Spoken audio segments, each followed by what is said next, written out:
देश में जब अर्थव्यवस्था की बात होती है, अर्थव्यवस्था को लेकर के जिस तरीके से लगातार बात हो रही है, चाहे वो प्रधानमंत्री कर रहे हों या जो आरबीआई के मुख्य लोग हैं, वो लोग कर रहे हैं, बार-बार एक बड़ी इकोनॉमी की बात हो रही है, 5 ट्रिलियन का एक आंकड़ा दे दिया जाता है और जो पहले अर्थव्यवस्था को 10वीं और 5वीं वाली बात हो रही थी, अब ये टॉप 3 तक पहुँचा दिया गया है। बातचीत में फिलहाल टॉप 3 की व्यवस्था की बार-बार बात हो रही है कि कैसे हम टॉप 3 में पहुँच जाएँगे।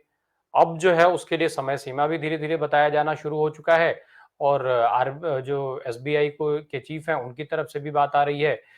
ये सारी चीज़ें अर्थव्यवस्था को लेकर के लगातार नए-नए फिगर्स देने की होती रहती हैं। इन सब के बीच में बहुत सारे आंकड़े ऐसे भी आते हैं जो आ करके और फिर गुम हो जाते हैं, चर्चा शुरू होती है, उसके साथ ही कोई और बड़ा मुद्दा फेंक दिया जाता है और उस बड़े मुद्दे के चलते ये जो मुद्दे हैं वो गायब हो जाते हैं। क्योंकि एक चीज़ और देखी गई है कि इस तरीके की जितनी रिपोर्ट्स हैं वो ज़्यादातर अंग्रेजी में होती हैं और जो जिन लोगों से संबंधित ये रिपोर्ट्स हैं, उनमें अंग्रेजी समझने वाले कितने लोग हैं ये आप और हम सब जानते हैं। सामान्य तौर पे भी अंग्रेजी को जो है कितने लोग इन रिपोर्ट्स को समझ लेते हैं, ये अपने आप में एक सवाल है बड़ा। बहरहाल हमारी कोशिश रहती है कि इस तरह की कुछ चीज़ों को हम बहुत आसान भाषा में अ, आप तक समझने के लिए पहुँचा पाएँ और इसी के प्रयास में एक बार फिर अपने कुछ सवालों के साथ हम यहाँ पर हैं। हमारे साथ जैसा कि आप देख पा रहे हैं आत्मजीत सर मौजूद हैं। वो जो है अर्थव्यवस्था से लेकर के और किसानों की जो वर्तमान समस्या है, उस तक कुछ सवालों पर बात होगी, समझने का प्रयास होगा कि अर्थव्यवस्था को लेकर के जितना तामा-झामा बनाया जा रहा है, उस वास्तव में हम किस तरफ चल रहे हैं। सर बहुत स्वागत है आपका। हम सर सीधे चूँकि इस समय महिला आरक्षण बिल को लेकर के खूब चर्चा है, 5 दिन का विशेष सत्र बुलाया गया था, वो अलग बात है कि वो दीगर है कि 4 दिन में उसको खत्म कर देना पड़ा। जो भी वजह रही उस वजह को लेकर के बहुत सारी चर्चाएँ ऑलरेडी हो रही हैं, हम इस चर्चा में नहीं पड़ेंगे।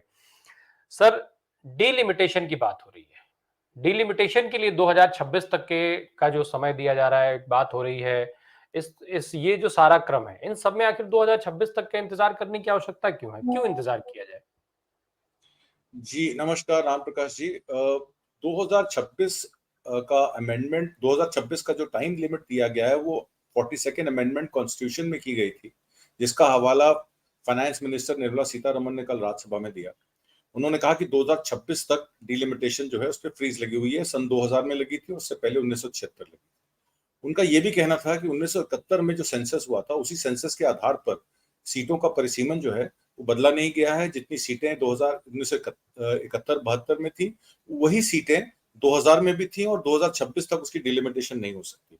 और इसमें उन्होंने ये भी कहा कि आर्टिकल 82 ये कहता है कि सीट रीएडजस्टमेंट सेंसस के बाद ही हो सकती है और सेंसस डेकेडल होती है। 1971 की सेंसस हुई और 2001 की हुई, 2011 की हुई। हालांकि कांग्रेस ने 2011 की सेंसस जो थी वो पब्लिक नहीं की, पर अब राहुल गांधी ने भी आज अपनी प्रेस कॉन्फ्रेंस में कहा है कि आप 2011 की जो सेंसस है उसको आप पब्लिकली डिस्क्लोज कर दीजिए और उसके ऊपर जो है जो भी पॉलिसी बनानी है बनाइए। और इसमें जो जेपी नड्डा साहब हैं उन्होंने यहां तक कह दिया कि हमारे एमपी जो हैं उसमें 85 ओबीसीज हैं और जो 29% आते हैं और 1358 हमारे एमएलए हैं जो 27% ओबीसीज आते हैं और 163 एमएलसीज हैं जो 40% कोटा ओबीसी का आता है। तो हमें किसी कोटे की जरूरत नहीं है और लोकसभा में भी हमारे पास कांग्रेस से ज्यादा जो है वो मेंबर पार्लियामेंट्स हैं, ऐसा उनका कहना है। अब बात यह आ जाती है कि मान लीजिए अगर 42nd अमेंडमेंट में 2026 तक का फ्रीज लगा था तो विमेन रिजर्वेशन बिल लाने से पहले 2014 में भी मोदी सरकार थी और मेजोरिटी में भी थी, 2019 में भी मोदी सरकार थी, मेजोरिटी में थी और दोनों ही इलेक्शंस में उनके मैनिफेस्टो में विमेन रिजर्वेशन बिल जो है वो प्रायोरिटी था। तो ये जो अमेंडमेंट थी 42nd अमेंडमेंट 2026 तक उसको करने की, तो वो पहले भी उसको अमेंड किया जा सकता था। अगर ये अमेंडमेंट अब लेके आई गई विमेन रिजर्वेशन बिल की तो उससे पहले आप 2026 का जो टाइम लिमिट था उसको आप रिड्यूस कर सकते थे। आप उसको कहते कि अब 2021 में जो डेकेडल सेंसस होता है उसको हम 2024 में कराएंगे, जो उन्होंने कल कहा राज्यसभा में, और 2025 तक हम उसको कमेटी बिठाकर और 2025 तक हम उसको क्लियर कर देंगे। तो मेरा कहने का मतलब यह है कि ये काम विमेन रिजर्वेशन बिल आने से पहले भी किया जा सकता था।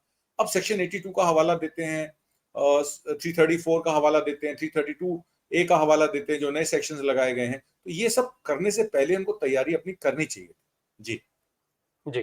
सर, अब जब इसकी बात हो ही रही है, जब देश में ठीक है कि 26 की बात कही जा रही है और तमाम सारे कारण भी दिए जा रहे हैं, पर दक्षिण के स्टेट्स की तरफ अगर हम चलते हैं, क्योंकि दक्षिण को भारतीय जनता पार्टी आज की तारीख में दक्षिण में अपने को एस्टेब्लिश करने में लगी हुई है।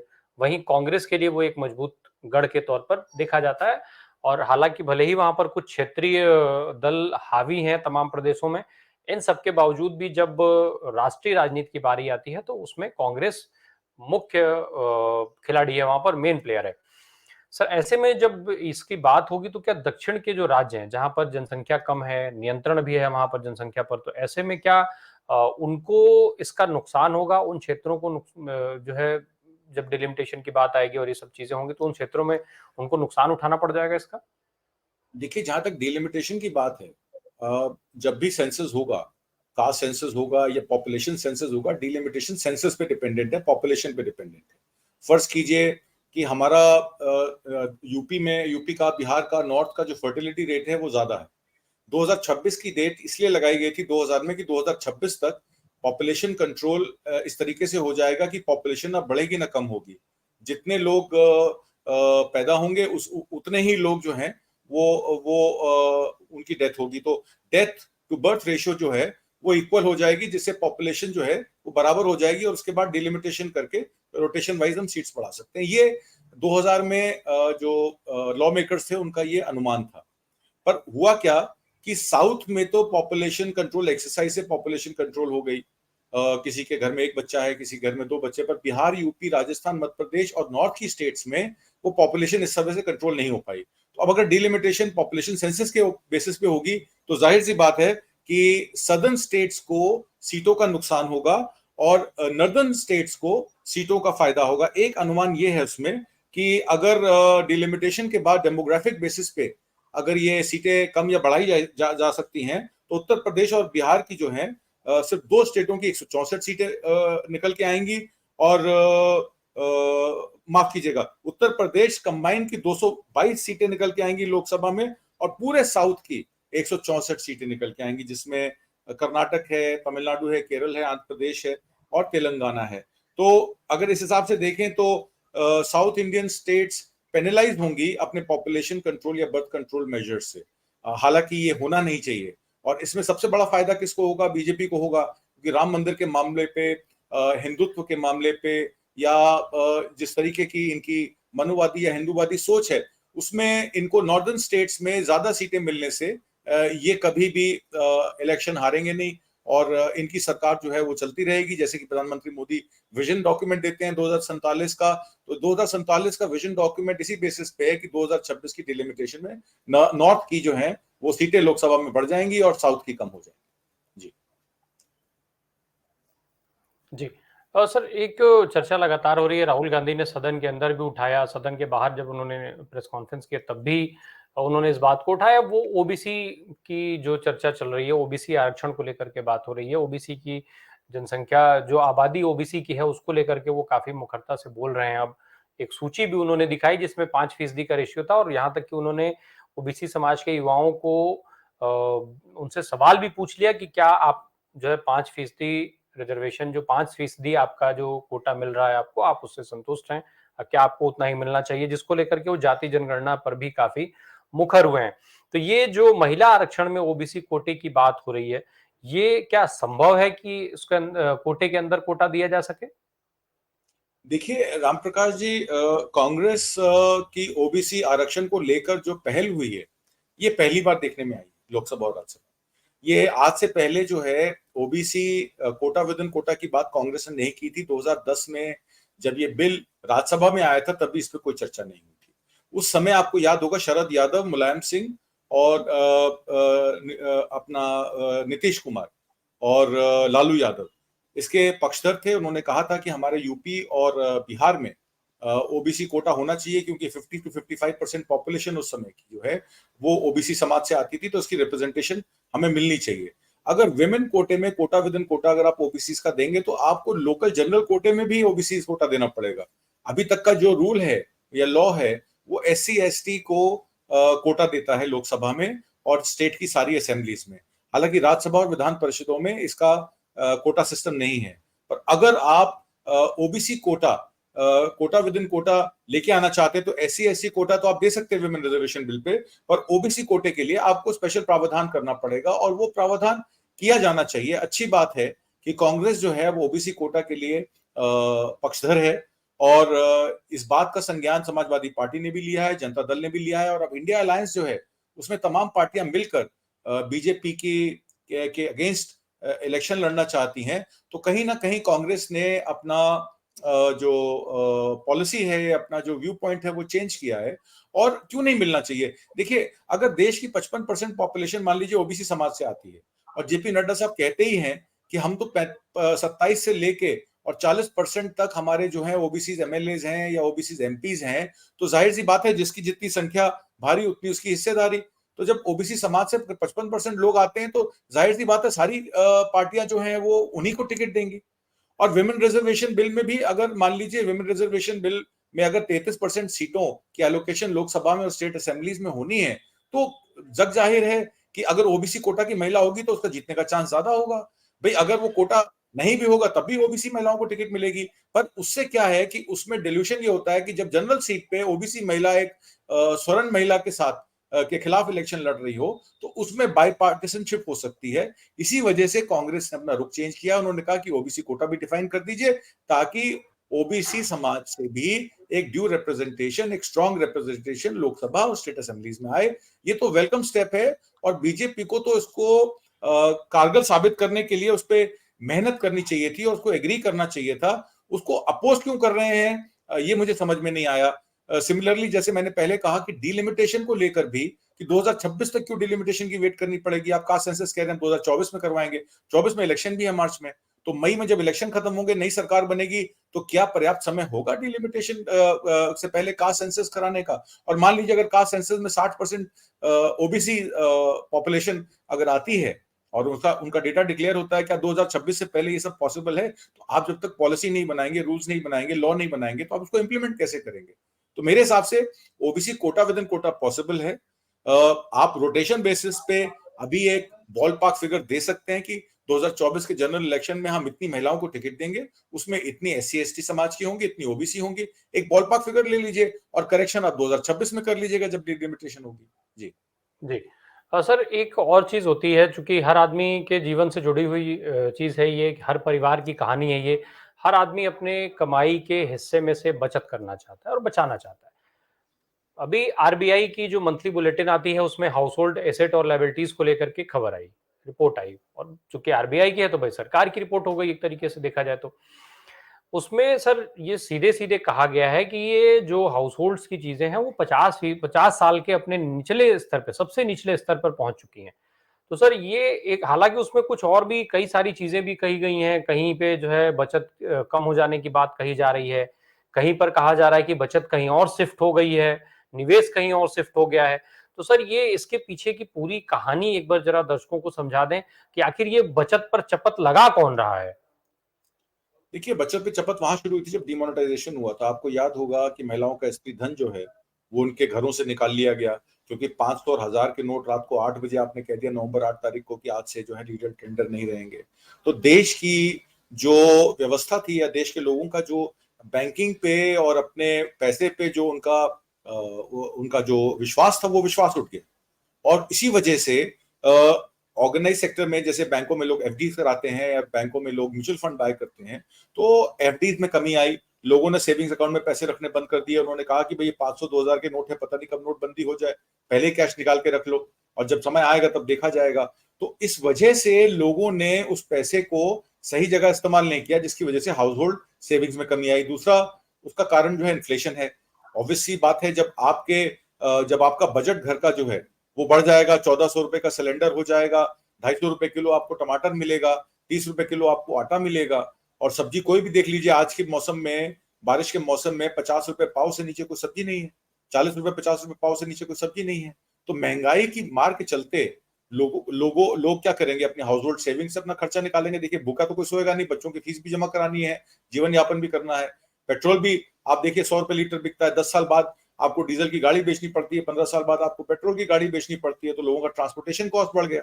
क्योंकि आप गाड़ी जो है 10 साल 15 साल से ज्यादा रख नहीं सकते। तो उसका क्या असर हुआ, और जीडीपी ग्रोथ में कमी आई, अनऑर्गेनाइज सेक्टर में लोगों की इंप्लॉयमेंट कम हुई, अनएम्प्लॉयमेंट रेट 40% से भी ज्यादा है, ये आप जानते हैं। देश के 40% ग्रेजुएट जो हैं आज की डेट में बेरोजगार हैं, ये भी डेटा आया।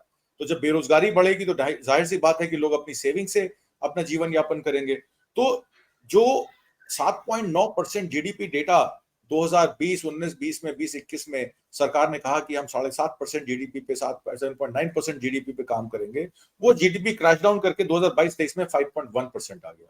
और उसमें अगर आप इन्फ्लेशन जोड़ लें, फूड इन्फ्लेशन आज की डेट में 12 से 13% है, फ्यूल इन्फ्लेशन आज की डेट में 17 से 18% है, जनरल खुदरा व्यापार में इन्फ्लेशन आपका 7 to 8% है। इस वजह से 2020-21 में अगर आप हाउस होल्ड फाइनेंशियल सेविंग्स की बात करें तो जो डेटा आरबीआई ने पब्लिश किया है, उनका कहना है कि 22.8 लाख करोड़ रुपए हाउस होल्ड सेविंग्स थी, जो 2021-22 में घट के 16.96 लाख करोड़ हो गई, और 2022-23 में ये फिगर 13.76 लाख करोड़ हो गई। मतलब 22.8 लाख करोड़ से 13.76 लाख करोड़ का सफर सिर्फ 2 साल में तय किया गया। और इसके अलावा जो एक और डेटा आरबीआई ने रिलीज किया कि रिटेल पर्सनल लोन जो 95.94 लाख करोड़ थे जुलाई 2022 में, वो बढ़ के 47.31 लाख करोड़ हो गए जुलाई 2023 में। एक साल के अंदर लोगों का 12 लाख करोड़ रुपए का कर्जा पर्सनल लोन का बढ़ गया, क्योंकि जिनके पास हाउस होल्ड सेविंग्स नहीं है उनको कर्जा लेके अपना खर्चा करना पड़ रहा है। और इसी समय में जो इंडस्ट्रियल लोन्स हैं वो मार्जिनली इंक्रीज हुए, इसका मतलब प्रोडक्शन नहीं बढ़ रही है, डिमांड फॉर गुड्स जो है वो कम है। 31.82 लाख करोड़ जुलाई 2022 से लेके 2023 में इंडस्ट्रियल लोन्स में कमी आई है 33.65 लाख करोड़। मतलब कि इसमें इकोनॉमी में लोग अपनी प्रोडक्शन कैपेसिटी नहीं बढ़ा रहे हैं, इंडस्ट्री नहीं बढ़ रही है, डोमेस्टिक जो प्रोडक्शन है वो कम है, और इन्वेंट्री बढ़ती जा रही है जिससे लोग कम खरीदारी कर रहे हैं और सिर्फ जरूरत का सामान खरीद रहे हैं। तो ये इकोनॉमी के लिए एक वार्निंग सिग्नल है कि अगर हाउस होल्ड सेविंग्स भी कम हो रही हैं और इंडस्ट्रियल इन्वेस्टमेंट भी कम हो रही है तो आने वाले समय में जीडीपी कैसे बढ़ेगा।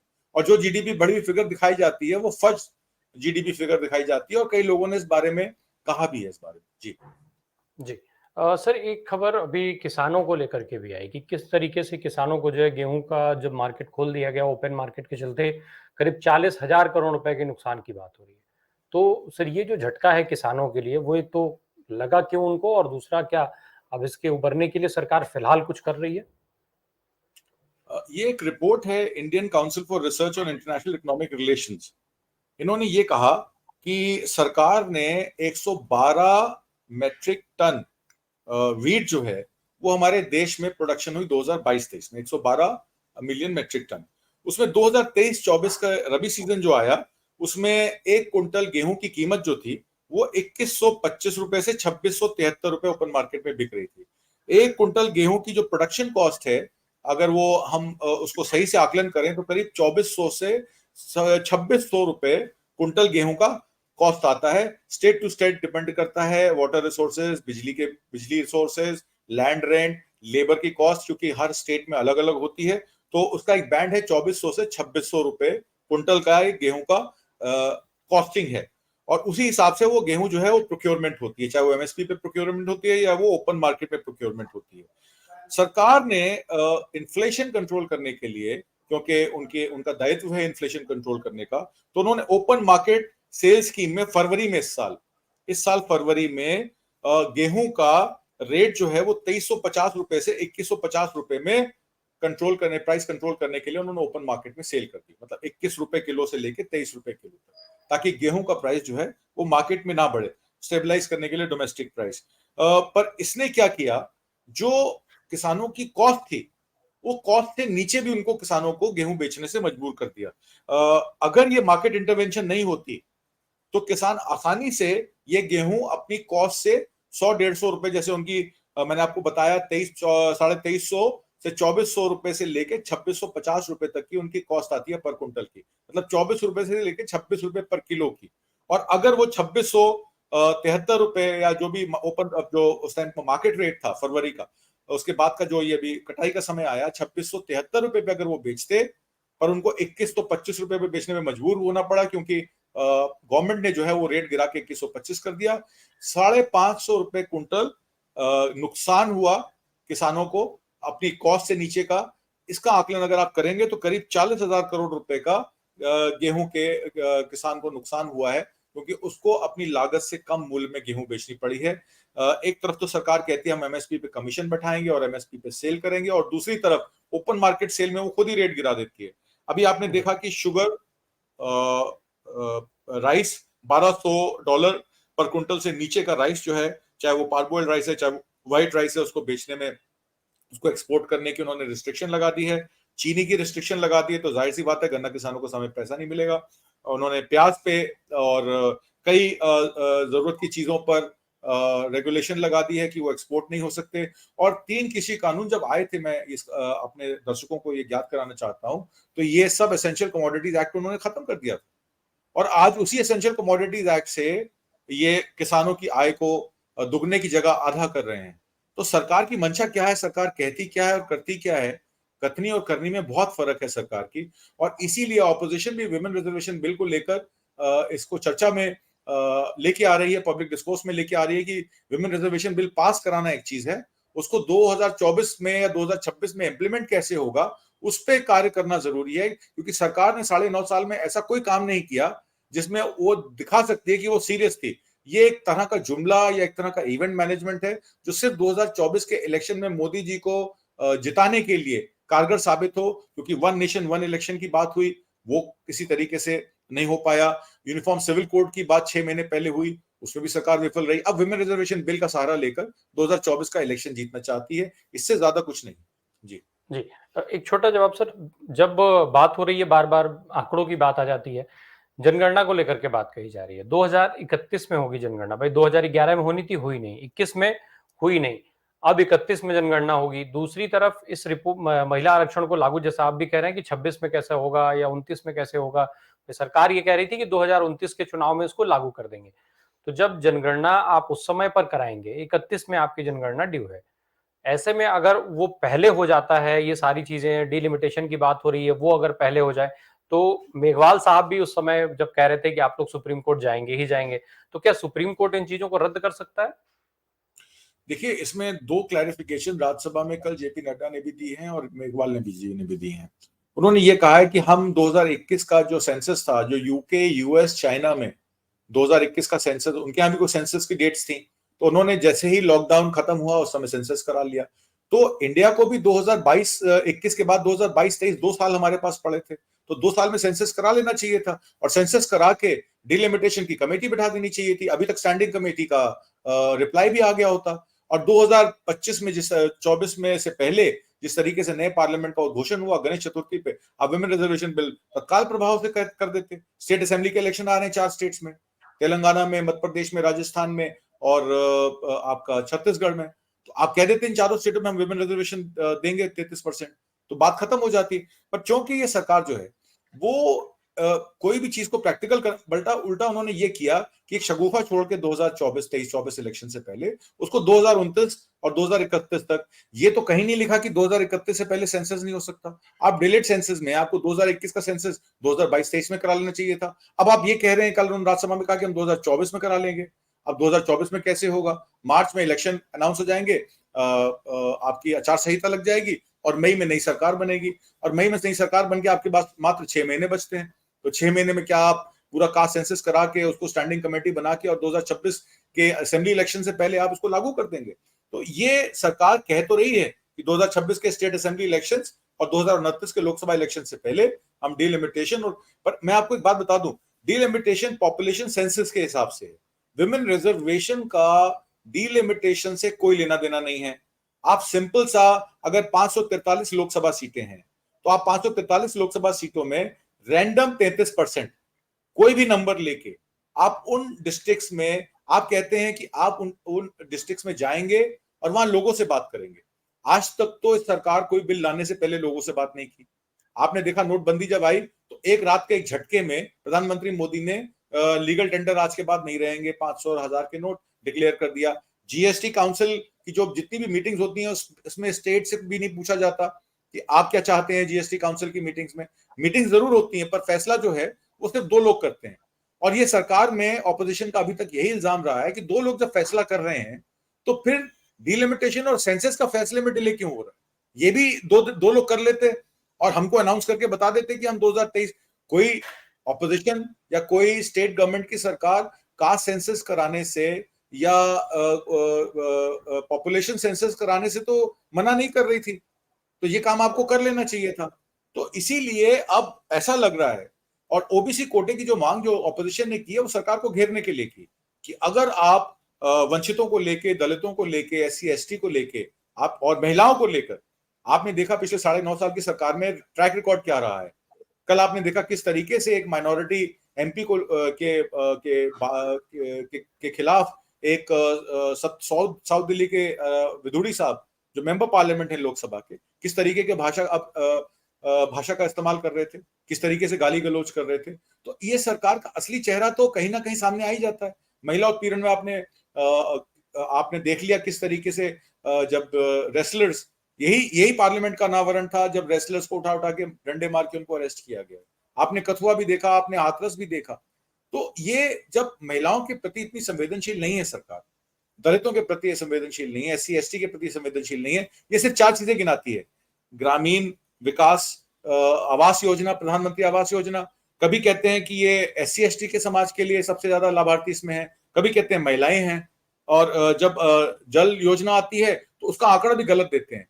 कभी सरकार कहती है, कल निर्मला सीतारमण जी आंकड़ा दे रही थी 9 करोड़ 82 लाख हर घर नल जल योजना दी, और उससे पहले अमित शाह जी ने वही फिगर जो है वो 11 करोड़ बताई। आप समझ रहे हैं बात को। तो ये जल योजना, स्वच्छ भारत में के अंतर्गत जो टॉयलेट्स बने, हमने महिलाओं के लिए बनाए। वो पीछे जब तेलंगाना में अपनी रैली कर रहे थे अमित शाह जी, तो कहते हमने दलितों के लिए बनाए, 60% लाभार्थी जो है टॉयलेट्स के वो स्वच्छ भारत के अंतर्गत दलित हैं। अब कहते हैं कि उसमें 60% महिलाएं उसमें जो है वो लाभार्थी हैं। तो ये महिलाएं दलित हैं या ये दलित सारी महिलाएं हैं, ये बात सरकार को क्लियर करनी चाहिए। हर योजना को ये वंचितों से, दलितों से, एससी एसटी समाज के लोगों से और महिलाओं से जोड़ देते हैं।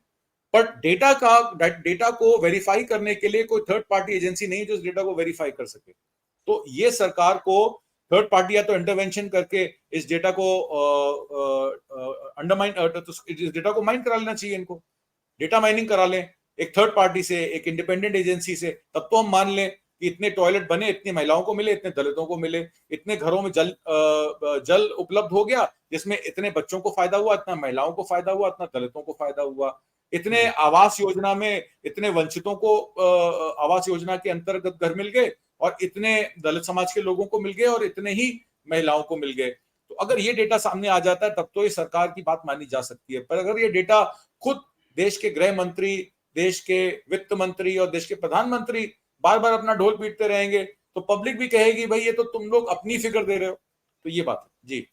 जी। निश्चित तौर पर ये चीज़ें महत्वपूर्ण हो जाती हैं। भई अलग-अलग आंकड़े एक ही सरकार के द्वारा सदन के अंदर दिया जाना, ये अपने आप में एक बड़ा सवाल है, और निश्चित तौर पर जो सदन के पीठा जो भी अधिकारी हैं, जो उसके चेयरमैन्स हैं या वो हैं, उनको इन इन सब चीज़ों को संज्ञान में उनको भी लेना चाहिए, ताकि जो सच हो, वो देश के सामने जा पाए। बहरहाल, आपके इस इतने आसान भाषा में इन चीज़ों को समझाने के लिए, हमारे दर्शकों को बताने के लिए बहुत-बहुत धन्यवाद सर आपका। और निश्चित तौर पर दर्शकों को भी ये आंकड़े समझ में आ गए होंगे, और ये सब जो परिस्थितियां हैं, उन स्थितियों को भी दर्शक शायद बेहतर ढंग से समझ पाएंगे। धन्यवाद।